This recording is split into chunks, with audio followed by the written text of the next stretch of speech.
Eu me assustei quando entrei aqui com essa quantidade de pessoas, porque da outra vez nós éramos poucos, né? Foi mais fácil, mais tranquilo. Mas nós vamos falar hoje sobre a palavra.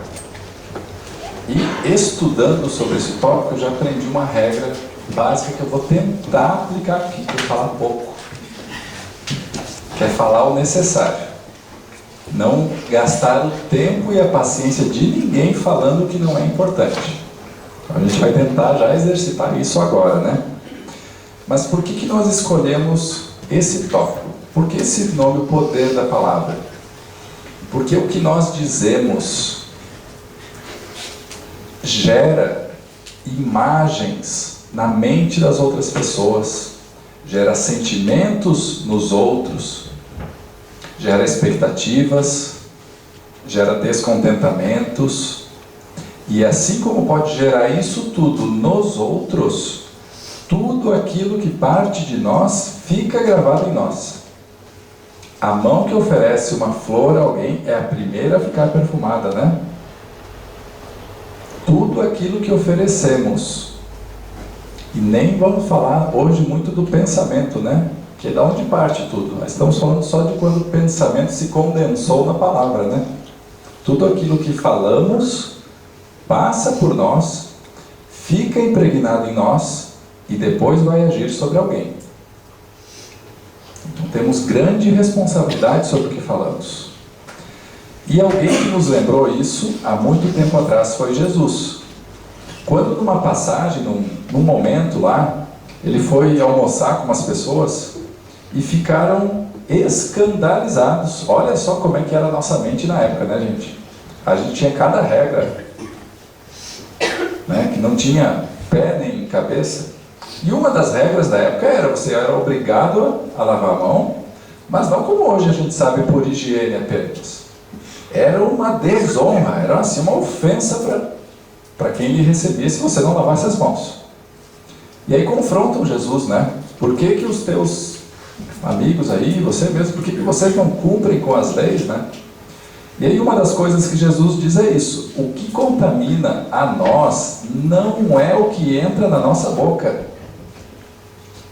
Não quer dizer com isso que não vamos mais ter os cuidados com a alimentação, com a higiene, com isso tudo, né?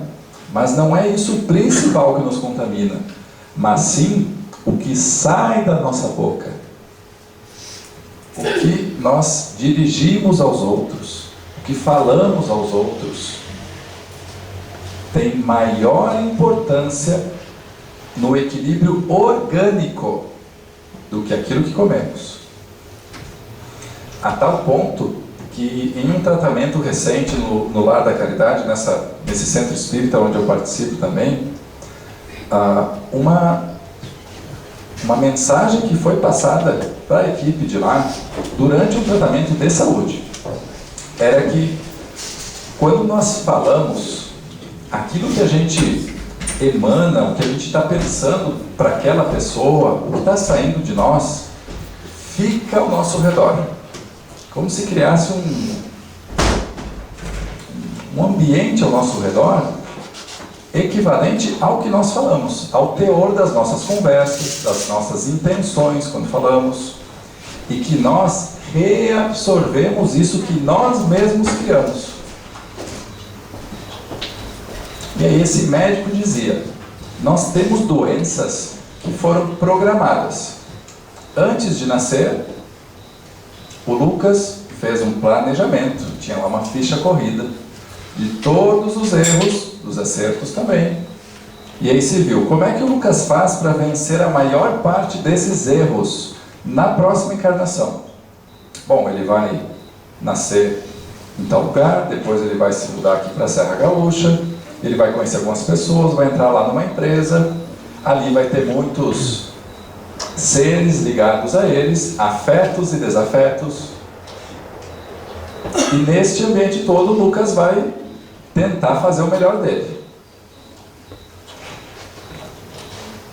Nesse planejamento, pode ser que a gente entenda que talvez a minha saúde orgânica plena não seja o melhor caminho para mim num dado momento. Porque quando as coisas são fáceis demais, é tão fácil a gente esquecer de vir na libertação. Quando está tudo, né, tudo show de bola, assim. Pelo menos a nossa visão, né? Está tudo show de bola. O dinheiro tá ok, saúde está ok, os amigos estão ok, o trabalho está ok. Quando está tudo ok, a gente dá uma relaxada. É natural. Aí, algumas dessas coisas que nós planejamos vêm para puxar a cordinha de novo e dizer: Lucas, lembra? Tu não está a passeio. Foco no que é importante. Vamos lá. Vamos vencer algumas coisas. Vamos ajudar pessoas. Então esse médico dizia: algumas das nossas doenças foram pré-programadas, foram planejadas. Mas aí ele diz: só que a grande maioria não foi. Nós estamos criando agora, pelo que falamos, pelo que pensamos, pelo que emitimos. Nesse esquema ali de a gente emitir, só que o que a gente emite fica com a gente também, a gente reabsorve isso. Aí a gente entende um pouquinho mais Jesus quando ele fala: o que sai da boca é mais importante para a saúde do que o que entra. O que entra é importante. Mas se eu tiver uma alimentação... Gente, hoje é tão chique ser fit, né? A gente é fit, aí tem o orgânico, e os veganos. Nossa, os veganos eu acho que eles são já de Vênus, gente. São mais evoluídos assim, né? A gente tem de tudo para alimentação hoje. E se a gente fizer tudo isso, a gente já deu um passo em direção à saúde. Mas se o que sai da gente, os nossos sentimentos, o que a gente fala, não forem coerentes com isso, lá na frente: mas me dói aqui A gente vai no médico e diz: você está com... o sangue está com isso assim, ou assado, ou aqui o seu intestino, o seu estômago, o seu fígado. Isso aqui daí você vai tomar o remédio e tal. Mas a medicina ainda não olha o que causou isso. Meu fígado está aqui, está funcionando. Está aqui, está pleno. O que faz com que ele pare de funcionar desse jeito que está agora? Não estou sentindo nenhuma dor, nada. O que faz ele começar a doer?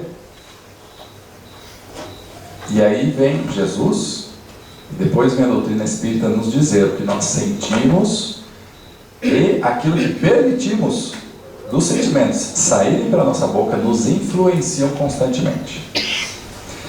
Aí nós vamos pedir ajuda para o André Luiz no livro Obreiros da Vida Eterna, no capítulo 2, lá no início.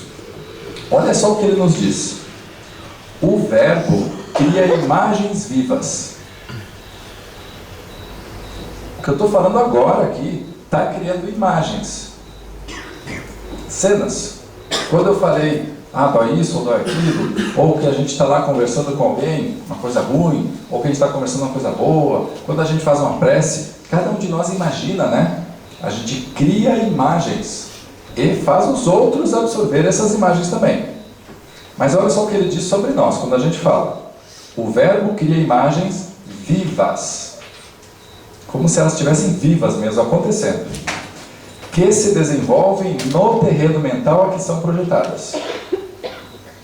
Tanto o meu terreno mental, que nem uma plantinha que eu permito que seja plantada. Então aquela ideia legal é uma plantinha que eu planto no meu terreno mental.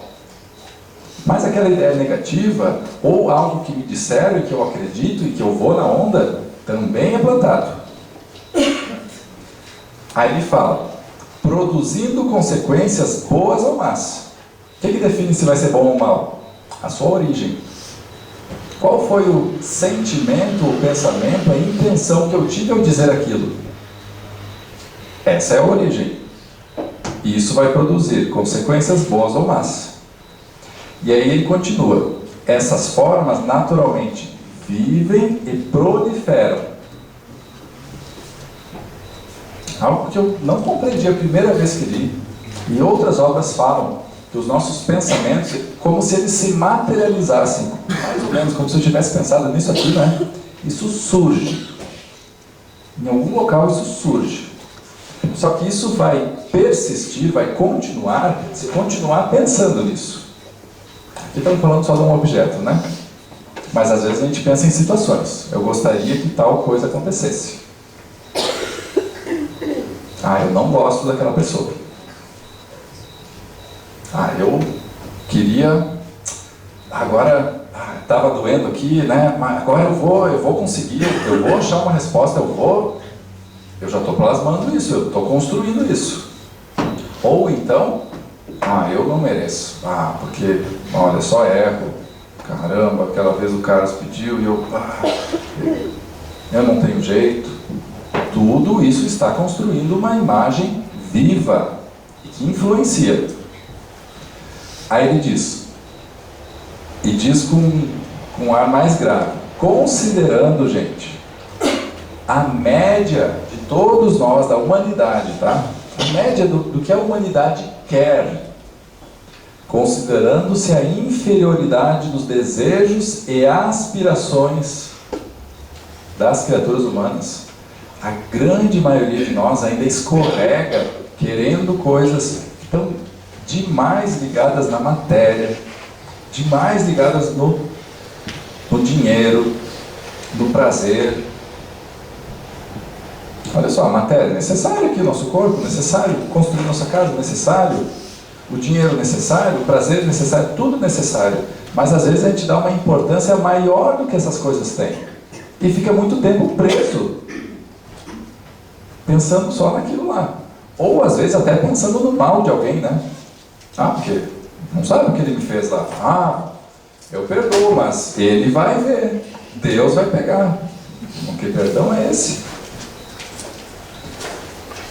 Semelhantes criações, esses pensamentos que a gente forma, essas imagens que a gente cria, se destinam a serviços destruidores, através de atritos formidáveis, ou que realmente acontecem.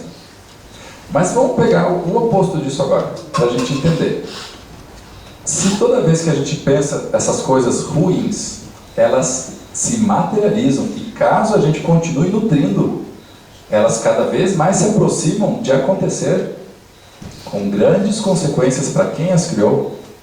Da mesma forma, sabe aquela pessoa que eu estava com problema, porque aquele lá, porque o cara, isso, aquilo. Aí antes de dormir, eu converso com o meu anjo da guarda e peço, por favor, me ajuda a ver diferente o que está acontecendo, a entender um pouco mais aquela pessoa. E por favor, converse com o anjo da guarda daquela pessoa, para lhe ajudar também, que em algum momento eu consiga me aproximar um pouquinho, seja um pouquinho mais fácil essa relação, mesmo que a gente ainda não consiga enxergar esse lado bom da pessoa, mesmo que a gente ainda não seja capaz de ver o que a pessoa faz de bom, mas pedir que a gente consiga.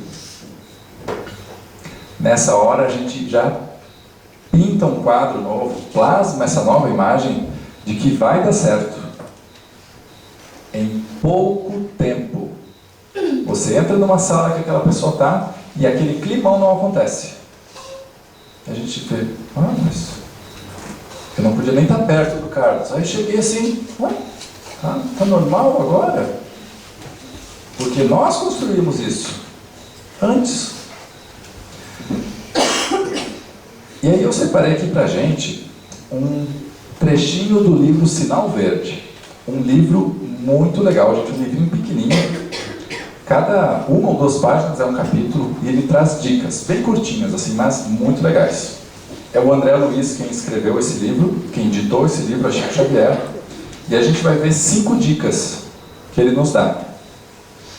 A primeira delas: a voz de cada pessoa está carregada pelo magnetismo dos seus próprios sentimentos.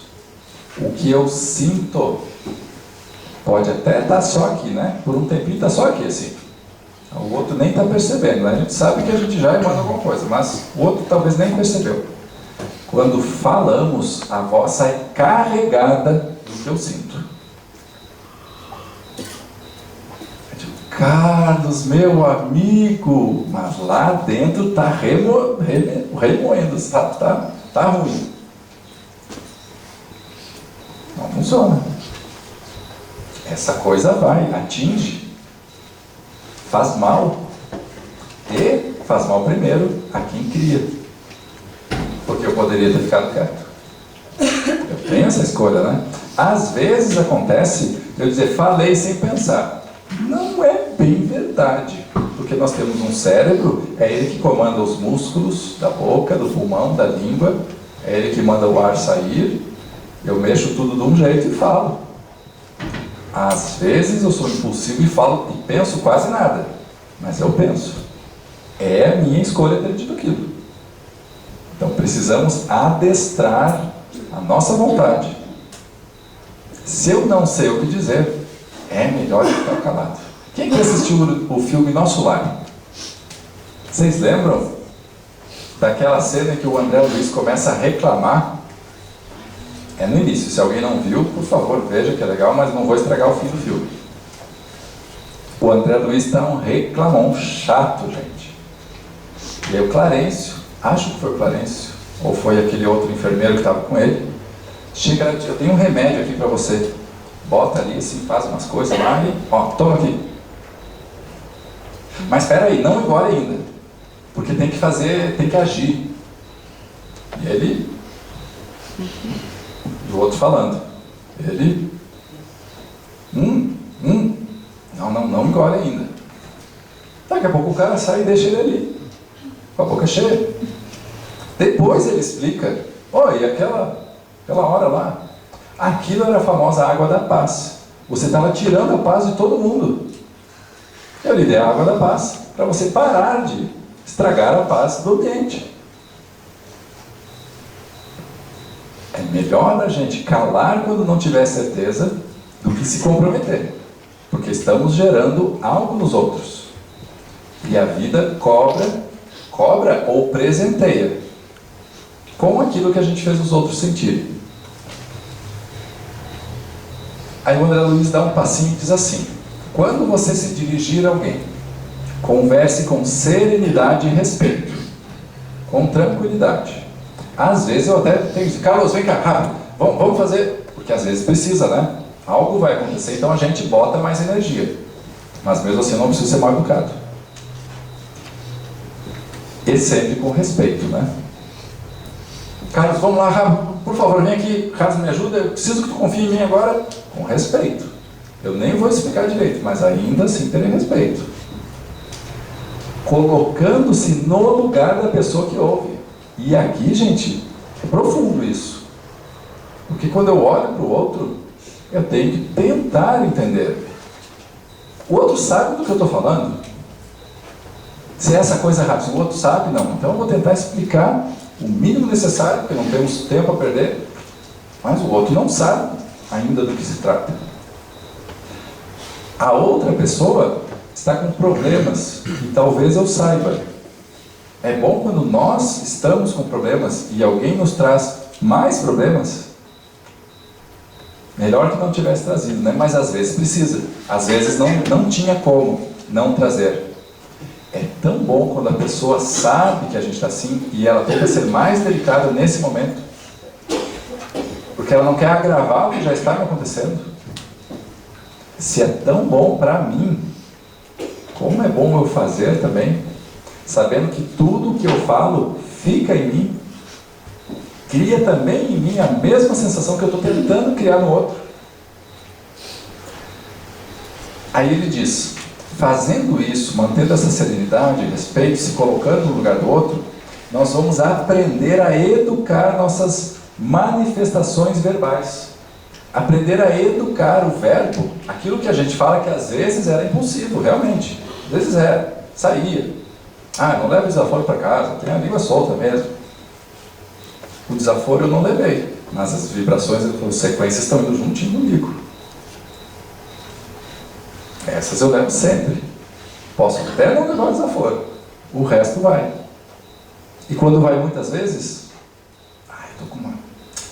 Conhece um gastro bom, Carlos? Porque eu acho que foi a azeitona. Acho que foi ela. E a gente se engana. Porque nós estamos criando constantemente o equilíbrio ou o desequilíbrio do nosso corpo.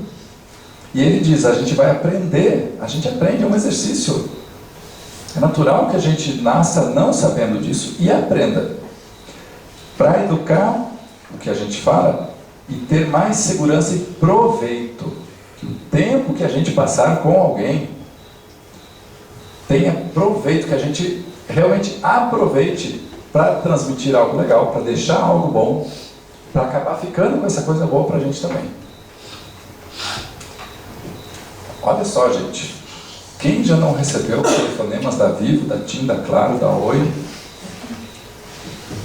E o André Luiz diz, em qualquer telefonema, ele não botou asterisco. Eu achei que tinha, eu procurei, gente, eu juro, eu fui na próxima página. Eu disse assim, não, quando é telemarketing ele vai dizer, nesses não. Ele não disse. Em qualquer telefonema, lembre que do outro lado do fio está alguém que precisa da sua calma, para que possa manter a sua própria tranquilidade também. Às vezes alguém nos liga e essa pessoa está trabalhando. Ela tem uma expectativa de receber o salário, ter dignidade. Às vezes também dar dignidade a alguém com aquele salário. E ela não fica satisfeita às vezes com o que está no script. Está escrito, tem uma tela ali. Se a pessoa disser que a internet caiu, diga tal coisa. Ela está seguindo ordens. Ela tem uma expectativa. E aí ela pega o Lucas da pá virada naquele dia. Com 2 pés esquerdos.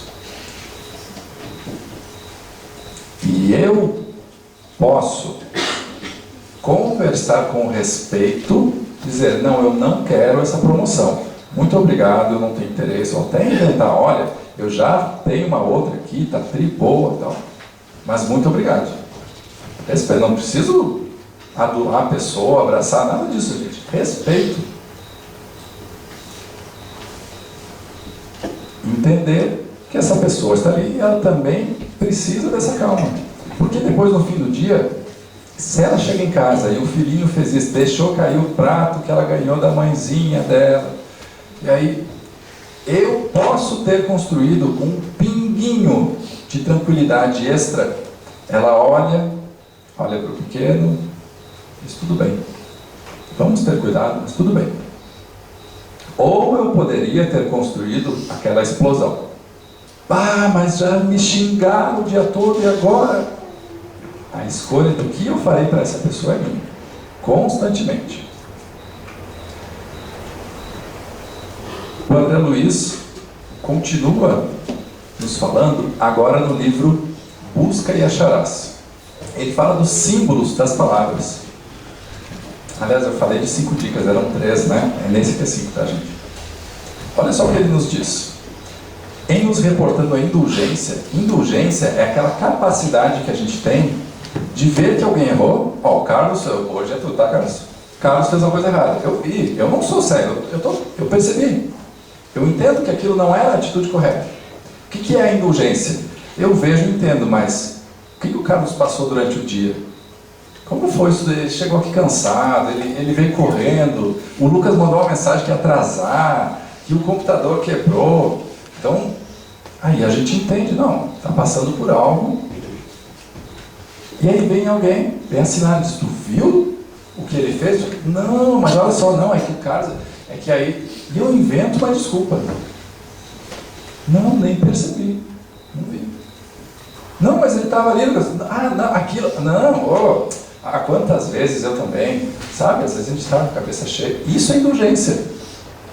O oposto eu sei, é bem o Carlos mesmo, né? Isso é o oposto da indulgência. Então, pensando em indulgência, recorde-se que o verbo pode ser definido em variadas comparações. A palavra de bondade que a gente transmite a alguém é uma semente de simpatia. A frase de acusação é um golpe que agrava, piora a ferida que a gente poderia curar, ajudar a curar. Então, a gente pode escolher transmitir a palavra de bondade quando a gente tiver que ser indulgente, ou acusar. Realmente. O conceito otimista é luz no caminho das pessoas.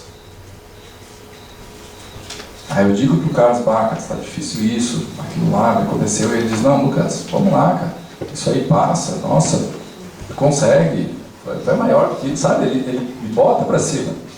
Agora, o grito de cólera, quando a gente explode com alguém com raiva, é um curto-circuito. Encosta os fios, gente. Às vezes a gente diz que encostou os fios, né? O grito de raiva com alguém é o curto-circuito na sistemática das forças em que vem a surgir. Naquela circunstância, as forças que passam por dentro da gente entram em curto. E a gente causa isso no outro também. O diálogo construtivo. Conversar, ó, tem um problema, então vamos analisar, vamos ver o que aconteceu. Diálogo construtivo é uma terapêutica restauradora. A gente ajuda, a gente cura. Porque se o problema aconteceu, a pessoa não deve estar feliz, né? Agora, o comentário, pois é, tu viu que ele é pasto da obsessão. Olha, eu me apavorei com essa. O que quer dizer pasto? Alimento. Alimento da obsessão. A gente comentar negativamente as situações, as pessoas, é o alimento necessário para que a obsessão se instale em nós. Por quê? Porque daí a gente entra em sintonia com estes espíritos que ainda erram, que ainda sentem prazer nessas situações. E ele diz, a nota de esperança para alguém é porta de paz. A gente abre uma porta, a pessoa vê um novo caminho, porque a gente ajuda a criar essa esperança nela de que vai ser melhor, vai funcionar, vai dar certo. Agora, o conceito pessimista é uma nuvem fria, gelada. Olha só, cara, me aconteceu, eles mas isso aí também, eu caía fora, isso não vai dar certo. Tá louco. Piora a situação. Quando a gente dá esperança, a gente ajuda a pessoa. E aí ele finaliza dizendo assim, conversando nós podemos criar saúde ou enfermidade, doença. Levantar alguém ou abater essa pessoa. Recuperar essa pessoa ou feri-la mais ainda. A nossa palavra pode ser uma pancada nos sentimentos dos outros ou uma bênção que alivia. E o uso dessa força que equilibra ou desequilibra, obscurece, escurece ou ilumina, levanta ou abate, está dentro de nós. Não tem ninguém nesse salão que não tem essa força aqui. Constantemente, a gente pode agora sair, encontrar alguém, um conhecido, e já começar a aplicar. Já começar a fazer o outro se sentir do jeito que a gente quiser, que a gente vai. E ficar com isso na gente também. Ele nos deixa também, no livro Agora é o Tempo, umas anotações rápidas. Tem esses livrinhos muito legais do André Luiz, com Chico Xavier, que são anotações rápidas mesmo. Olha só essa que ele diz. Dialogar sim, agredir não. Sempre dialogar, mesmo que haja um problema. Dialogar, conversar, não agredir as pessoas. Falar sim, gritar não. Ninguém gosta que grite com a gente. Não façamos isso para os outros. Discernir, ou seja, deixa eu pensar, aquele negócio que o Carlos fez. Não, vamos analisar. Ele tinha todas as informações que precisava, as condições ali, se era do trabalho, estava tudo ok. Ele está tranquilo, não tem algo, ele não está com uma doença, ou na família tem alguém doente. Vamos discernir, vamos olhar com mais calma. Condenar não. Sair apontar, porque o cara é isso, porque ela aquilo. Ensinar, dividir o que a gente aprende, sim. Impor, você tem que fazer isso. Nem com os filhos, porque só dura um tempo. Quando a gente impõe é só por um tempo, é só despertar com medo da consequência, depois vai voltar a fazer. Ensinando. E gente, qual é a melhor forma que nós temos de ensinar uma pessoa? Por exemplo, não precisa falar nada, absolutamente nada. Exemplo. Você tem que ser mais paciente, mais calmo, cara, tá louco? Que droga, tu é sempre estourado. E eu estou ajudando a estourar mais ainda. Porque a palavra que a gente viu não sai impregnada do que eu sinto. Se eu não sei o que é paciência, como eu vou dizer para o meu amigo ser paciente? Quando a gente percebe o erro de alguém, eu vi, o Carlos anda meio estouradinho mesmo. Surge uma oportunidade de eu olhar para dentro. E eu não sou estouradinho às vezes. Começar a cultivar. Se eu for sincero, cultivar. Aconteceu, olha só, fizeram de novo aqui. Tá, não. Deixa eu respirar, voltar a falar com o meu anjo da guarda. Quando eu exercito isso, o sentimento, a minha energia começa a mudar. Ainda não estou calmo, né? Ainda não me tornei o Chico Xavier, porque estou exercitando. Mas esse sentimento de exercitar já está em mim. Aí quando eu falo com ele, Carlos, às vezes a gente estoura mesmo, né? Mas vamos lá, eu me coloco junto. Eu não digo que é ele. Às vezes acontece mesmo, a gente, né? Mas vamos lá, Carlos, a gente tenta, a gente está indo esse meu esforço junto. Ele sente que é verdade. Simplificar as coisas, não complicar. Tem um jeito mais simples, dá para explicar falando menos. Dá para tranquilizar, vamos simplificar a coisa. Tá, então, Carlos, beleza, aqui, erramos, né? Tá, o que a gente precisa então? O que a gente faz? Vamos lá. O que tu quer que eu faça? Isso aqui tá, beleza, tu vai fazer o quê? Então tá, deu, vamos lá. Nada de complicar mais, meu Deus, e criar uma tempestade. Entendimento com as pessoas, sim. Violência, não. Com ninguém. Com ninguém a gente impor, gritar, ser violento, porque tu vai ver. Não, gente. Entendimento, porque tudo que eu estou falando vai ficar em mim.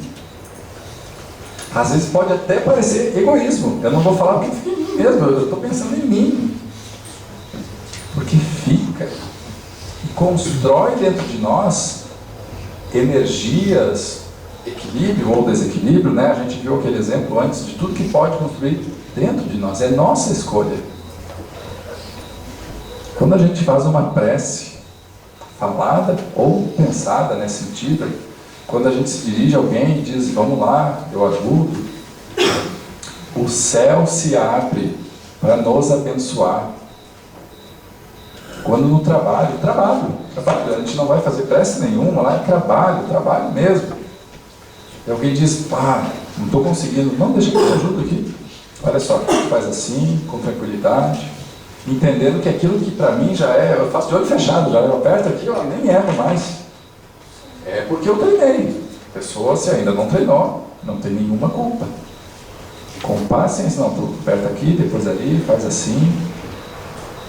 O céu percebe isso.